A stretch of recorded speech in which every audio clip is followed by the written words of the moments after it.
我最近特別想吃小时候吃的那個無花果絲兒，但是現在賣的基本都是地瓜做的，它吃起來特別面。然後我研究了一下，發現小時候吃的其實都是用蘿蔔做的，所以我們去扛了1200斤蘿蔔回來。我打算在家報復性做點這玩意兒，來彌補一下小時候不捨得大把吃的遺憾。不過要想實現這個報復啊，首先得能忍受得了這蘿蔔的香味兒。這麼多蘿蔔放一起，那勁兒實在太大了，我那幾天都沒敢出門見人。就當時那個狀態，我要是出門站到一個陌生人旁邊的話，他10000%分不清我是在那自己喘氣兒呢，還是站在旁邊偷摸放屁了。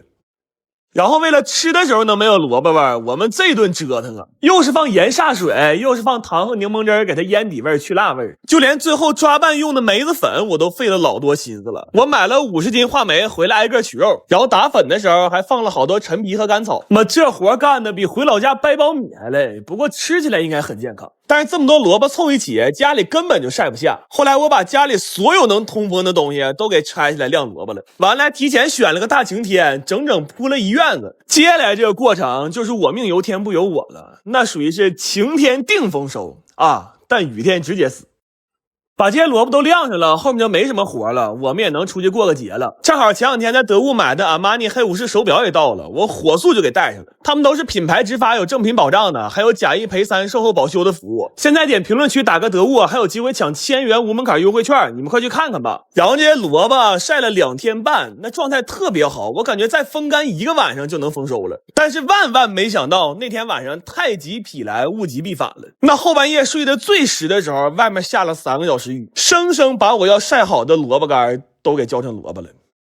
後來面对這琢磨不透的天氣，我覺得我必須得做點什麼了。8月15那天開始，我把我弟放到院裡打更了。這回有了守夜人的加成，那蘿蔔3天就豐收了。然後這些晾乾的蘿蔔絲需要再噴點檸檬汁回潤一下，之後拌上我們精心自制的梅子粉，最後再撒上厚厚的白色糖粉。現在不論是賣相還是味道，都跟小時候賣1毛錢1袋的零食一模一樣。尤其是那種越嚼越酸，然後酸到流口水的感覺，我已經很多年沒有了。然後為了更能還原當年的感覺，我還定制了一批包裝袋，這袋一用上，我那小時候偷着拿家裡錢買零食的感覺一下就上來了。就我上學的時候家里要有這麼多無花果，那我纯校園大霸。不過這些玩意兒直到我做完了我也沒想明白，我從頭到尾用的都是蘿蔔，它和无花果到底有啥關係啊？我最近去參加東東和3期的婚禮了，作為他倆的10年老粉，我打算把他們的婚紗照做成一個5210塊的純手工拼圖送給他們。但是這拼圖整整做了18天，做的我差點沒趕上他倆婚禮。剛開始我是想給他倆做個紙質拼圖，所以前幾天我們一直在研究怎麼把紙殼做成硬紙板。但是忙活了幾天，我發現做紙板根本遙遙無期，倒是做出不少30年前我奶家用的厕紙，而且我弟嘗了一口，就連味兒都是一樣的，我当时都崩溃了。我心說研究了6、7天，合着紙質拼圖就研究出個紙，完了還是側的。所以後來我就想給他倆做磁吸拼圖了。我打算用1毫的軟磁貼粘上1毫的卡紙板，組一個1.2米乘1.8米的大畫板，然後把他倆的婚紗照畫到這上面。但是這畫畫起來實在太折磨人了，這裡邊頭髮、眼睛這種細節的地方實在太多了，甚至包括養樂多的狗毛都需要一筆一筆畫出來。我後來數了一下，這畫我弟和我二姨一共呢畫了7萬來筆。然後在空白的地方我們畫了幾個 Q 版照片，基本上都是全網最深的記憶點了，包括白眼狼先生也在此占有了一席之位。這畫到最後我們一共熬了5個大夜，那後期我仨对咖啡都免疫了，就甚至連那老補心丸我們都開始一板一板吃了。這活幹得太費命了。後來裁塊的時候，因為實在是沒法裁成拼圖形，就都讓我们給裁成不規則的滾刀塊了。但是裁的時候撒了好多紙屑，家裡整的賊亂。好在之前在抖音上乘双11好物節買了個天可智能洗地機，恆壓活水洗的賊乾淨，而且還是超長續航。我买的時候到手才2000多。現在左滑逛抖音商城或者直接點評論區就能買同款。抖音雙11打直球，一件立減不用湊，上亿神券更超值，超多好物都壓到了全網超低價，超好囤，你们快去看看吧。然後裁拼圖的時候我感受了一下，要真裁成5000多塊，那每一塊都太小了，所以最後折了個中，我們給它裁成了2999塊，而且裁完之後我們又把整個拼圖都拼上了，給他倆照了個相。我說但願這不是他倆唯一一次看到這個拼圖的全貌。最後打包的時候，我還给他俩做了个百年好合，但是因为整個制作過程比較趕，就導致我倆去送拼圖的時候非常極限。我倆抱着這20斤的拼圖，從哈爾濱到杭州一直都在狂奔，給那鞋底兒都要磨出火星來了。好說歹說算是趕上了。然後給他倆講解了一下這個拼圖的構造，我估計有這麼個大玩意兒，他倆的婚後生活應該是不會無聊了。就我做18天是得拼啊哥，多少天？18天。那我敢肯定。你18天肯定拼不完。我最近聽說又有人冒充我賣東西了，微博上那個號已經找官方的運營處理了，然後之前百度和微信小程序上也有賣的，但這些都不是我的號。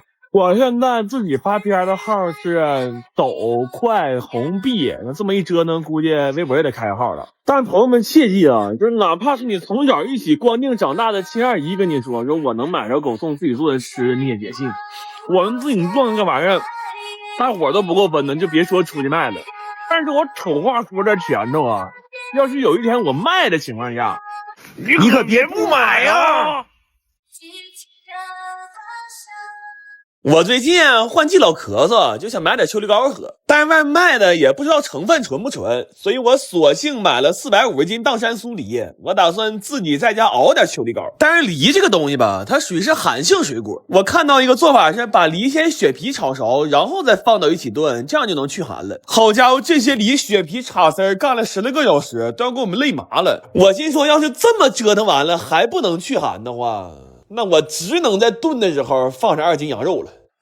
然後煮梨肉的時候，我還放了點大棗、生薑、羅漢果。但是接下來有個很費人的事兒，就是要給這些煮熟的果肉濾汁兒。那擠汁兒的時候，我們老賣力了，擠出來的果渣比我拉都乾。後來給那手爪都擰成雞爪了，動兩下就開始抽抽。一共擠出1桶半的汁兒，不知道最後熬完膏能不能剩下半桶。然後這玩意兒煮的時候，還得全程有人看着，要不然說不準哪下就偷摸自己撲鍋了。所以我們快速制定了一個值班表，並且把雙人床也安上了。我真是沒想到熬一個小小的秋梨膏又他媽在家打人精了。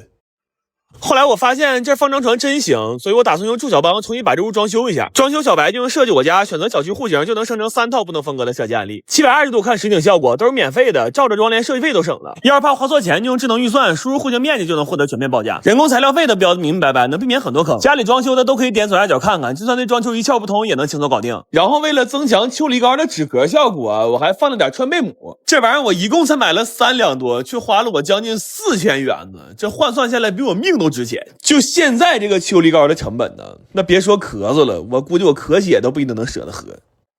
所以最後熬的時候，我們都要嚇死了，就生怕它糊了，稍微感覺有點不對勁兒，就立馬換鍋。整整熬了17個小時，1分鐘沒合眼，就一直在那不停的攪。那給水熬沒之前，差點先給我熬沒了。最後450斤梨，沒加任何水和糖，熬出了41斤秋梨膏，合來1斤成本掉150塊錢了。但這絕對是我這輩子最後一次熬秋梨膏了，這玩意兒實在太費人了。就這麼說吧，第一天洗梨的時候，我看起來還人模狗樣的呢。等做完所有東西之後啊，我靠，我爸看見我都得叫我一聲大哥。